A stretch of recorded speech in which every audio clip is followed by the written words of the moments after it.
I am still optimistic that the risk of conflict over Greenland is non-existent or very, very low. Trump says these things, and he's saying it for his base.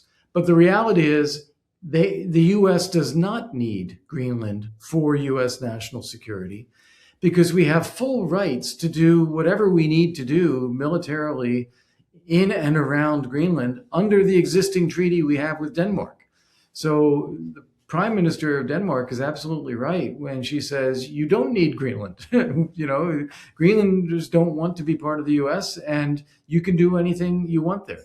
And I think you'll have many people, especially members of Congress, senators, media, administration, who will push back on this idea that the US has to take over Greenland from a NATO ally. I just don't think that's going to happen. Trump likes this tough talk, but Putin does too. But Trump likes this tough talk, but I don't see this really going anywhere. And is there anything, though, that Greenland or NATO could offer to Trump? I mean, larger military presence, anything at all that might cool down the rhetoric on this then, if it is more of an appeal to his base? Or are we going to have to bear with these claims to Greenland for the next 3 years of Trump's presidency? Unfortunately, I think we're going to have to bear with it because Denmark has offered things and done things, not just offered, done things. They've invested in the infrastructure that are there, the military infrastructure. They're investing in, I believe, radar capabilities, ships.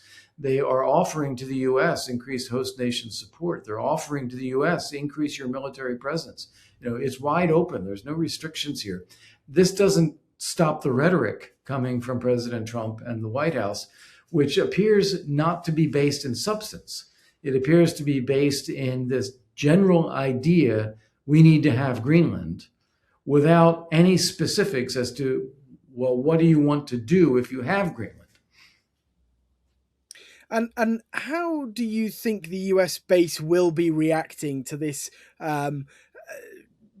perhaps change in Trump's foreign policy? I mean, we had heard there wouldn't be as many foreign conflicts under a new Trump administration. Do you think they will be supportive of what's gone on in Venezuela? And would they be supportive of more acts like this around the globe? Or could this rein the MAGA movement back in?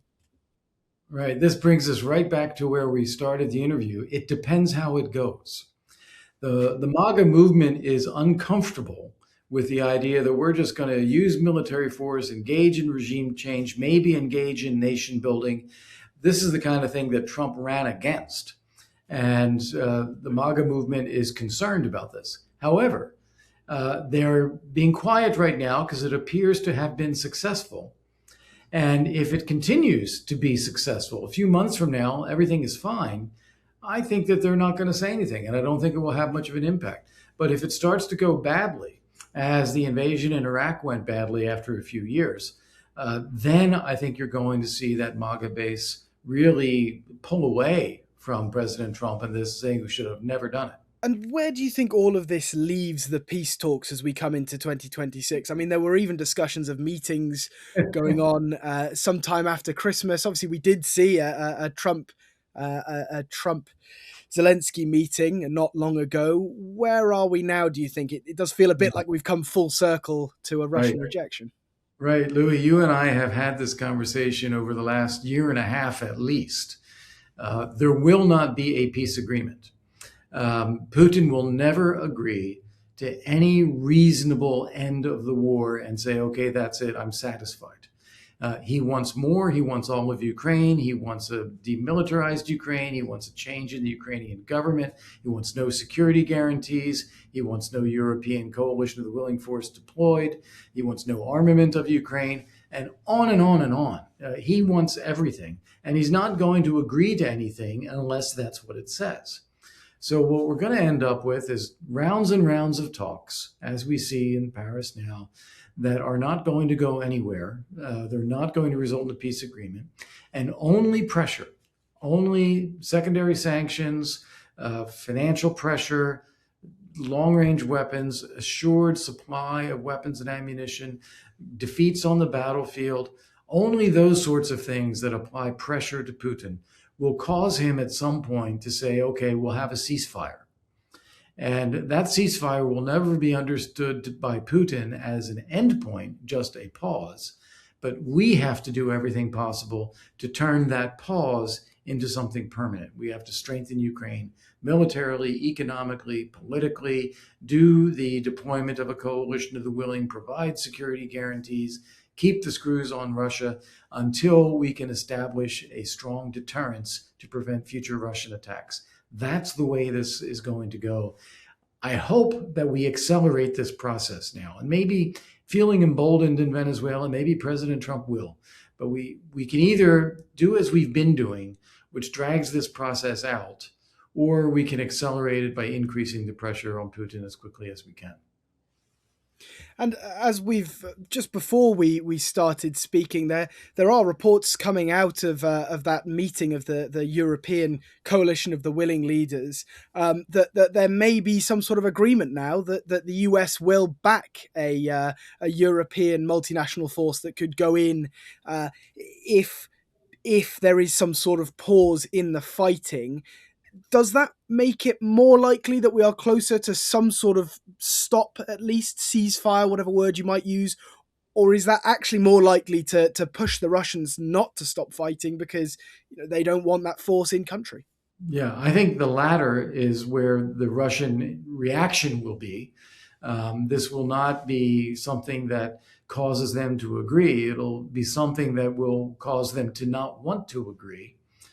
But that's okay. We never expected them to agree anyway. And so I think in terms of does it speed up a conclusion, that really comes back to what we were talking about sanctions pressure, financial pressure, military pressure. Putin has got to feel that. So far, he hasn't. But this is a good step. It's not a surprising step. I think this was clear all along. This is where this would end up. But it is in itself not going to be changing the dynamic. That dynamic will only change when Putin feels he has to end the war. And if Russia's objective is to kind of keep dragging out these talks that the US is residing over, do you think it's likely we will see another Putin meeting with Trump or anyone else for that matter in 2026? I mean, it seems to be a kind of thing that Russia offer when they want to keep the US engaged. Yeah, I think that President Trump has, been chastened a little bit by having that Alaska summit where he got absolutely nothing. He thought that he was going to have a deal. He thought he was doing nice for Putin. He thought Putin would be reasonable. He had Witkoff telling him all this as well. And it was nothing at all. I mean, no give, no movement, no ceasefire, no peace agreement. And that ended up meaning they had to cancel the lunch. They canceled the business-to-business meetings. It actually was a setback, if you will, in terms of Trump's thinking how he's going to move this along.